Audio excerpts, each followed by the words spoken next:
Imagine reading a 100-page PDF in just 10 seconds. Sounds impossible, right? Well, with AI, you can do exactly that, and it's ridiculously easy.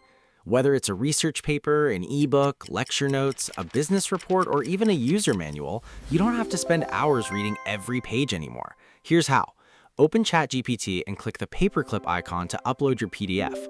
Once it's uploaded, don't just type "summarize this." Instead, use a better prompt like "summarize this PDF into 10 easy-to-understand bullet points." Include the key ideas, important facts, statistics, and action items.